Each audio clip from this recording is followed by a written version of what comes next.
Hey guys, welcome back to the YouTube channel. This is Zycoma, and today we're going to be diving into the common misconception and myths that most people get from the internet that might just be holding you back from winning your fights. If you want to improve faster, you need to correct these things. Stick around as we debunk common misconceptions about fighting in Fortnite. Myth number 1 is that aggressive play is always the best play.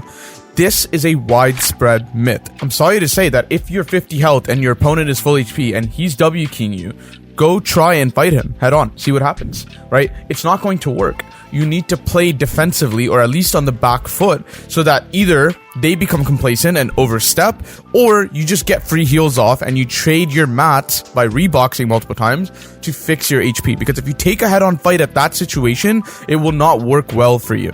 There are exceptions to this rule for some small moments in time, but most of the time, boxing up to heal and playing defensively is the correct answer. So the real truth is, aggressive play is good in certain moments, but you must listen to what the game is telling you. If you win the first trade, then obviously we're going to try to aggress to either finish the fight or cancel the enemy's heals. And if we lose the first trade, we're going to be playing defensively in order to fix our HP and eventually equalize the fight. Myth number 2 is that building faster means that I fight better. Most people build faster at a cost of accuracy and at a cost of decision making. When I say most people, guys, I really mean most people. After working with hundreds and hundreds of students, I've realized that the vast majority of students are genuinely going to benefit from slowing down to ensure that their accuracy is at a reasonable place. This is really, really important. And where could accuracy be found? It could be found in your decision making by making the right choice that you would have made had you played a little slower and not so hastily. You know, for example, pausing a lot in fights to genuinely look and find where your enemy is. How are you going to do damage to your enemy, and how are you going to avoid damage from your enemy if you don't even actually know where they are? Most people make assumptions about where their enemy is instead of pausing every now and then, under safe cover of course, to actually find their enemy. Take small pauses during your fights and see what happens. It will genuinely benefit your game.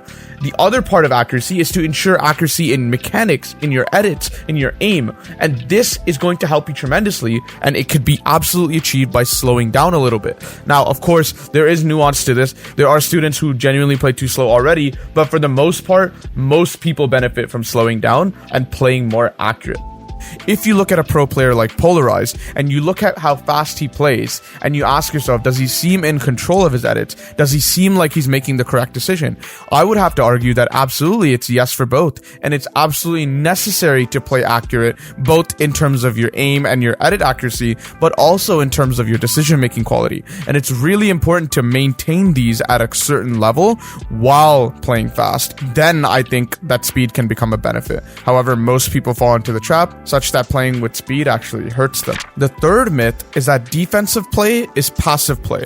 Let's address this misconception because it's absolutely not true. This is actually far from it. Defensive strategies actually involve actively controlling the engagement by keeping them at bay with correctly timed counter shots. It's really important that you understand that defensive play is about outsmarting your opponent and using good timings to get good counter shots off and to seize opportunities strategically. Making smart decisions about when to counter engage and when to hold back and when to commit to the heal and when to expand. This is very active play and sometimes actually results in you turning the fight completely. It's really important to actually master this because sometimes, no matter how good you are, you may lose the first trade, which puts you into defensive mode. The best players are actually amazing at defensive play, and it's really important to understand how much damage they can get off within the first 10 seconds of defensive play because of their knowledge of when exactly to edit and go for the counter shot.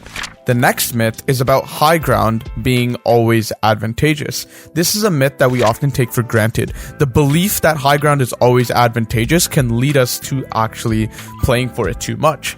Oftentimes, high ground provides a great view and a positional advantage on your enemies, but blindly rushing for it or over-investing your mats to go for that small advantage without a proper plan can lead to a disaster. You have to understand that high ground has its strengths, but it also has its weaknesses, which are often overlooked, such as third parties will often focus you because you're the one that they can see the easiest, and you're the one that they can see out in the open. Oftentimes, overvaluing high ground can put you up very, very, very high in the build fight and leave you susceptible to being chopped. And so it's really important to play for high ground, of course, but to not overvalue and send absolutely everything that you have in order to get it. A lot of people put too much effort into seizing high ground, and we have to realize when and how to actually use it strategically so that you can actually gain a proper advantage in fights without too much of a cost. Myth number 5 is very simple.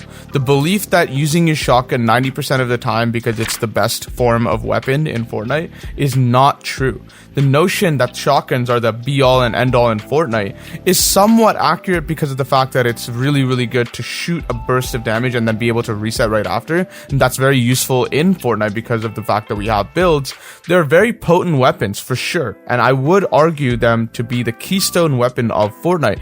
However, watching professional Fortnite players will tell you immediately that they're not the only factor in winning fights, and far from it. Using your spray weapons extremely well can set you apart from being a good player into a great player. I cannot tell you how many times I see people underusing SMG ammo subconsciously because they believe it's kind of cheap to just spam 2 or 3 clips into a wall, but you have to understand this is part of the game, and you absolutely need to use spray damage as a source for putting pressure. This is very important in 2v2s because, as you might think about it, of course pickaxing a wall is very nice, and that's oftentimes what people do, but you need to view the SMG as a way to pressure a wall without actually being next to it, and that is very unique. It genuinely allows you to influence fights that you're not close to because you see that your teammate is actually fighting them already, and so then you could pressure that enemy a little bit more to give them that edge to finish their fight. And that sort of decision making is exactly what creates that quick, decisive end to the fights that you start.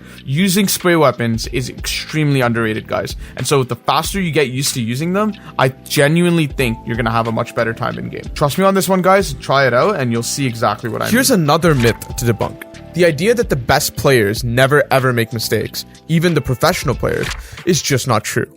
Even the pros make mistakes. It's a natural part of the learning process, and it's actually really important that you see that you make mistakes and you find your mistakes.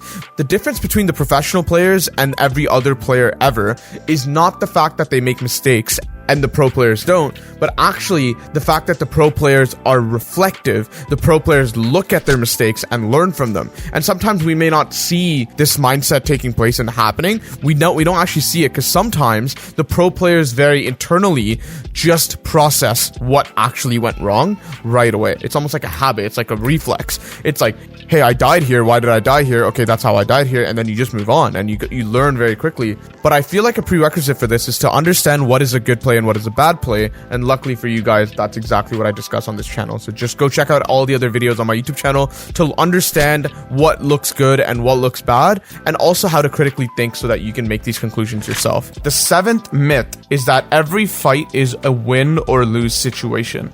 This is absolutely a myth. Not every fight needs to end in elimination. Sometimes disengaging strategically, preserving your resources for later moments in the game, and staying alive for the late game to play your placement points can be a smarter play in that situation. It's about making decisions that contribute to your overall success and not tunnel visioning and focusing on immediate fight victories.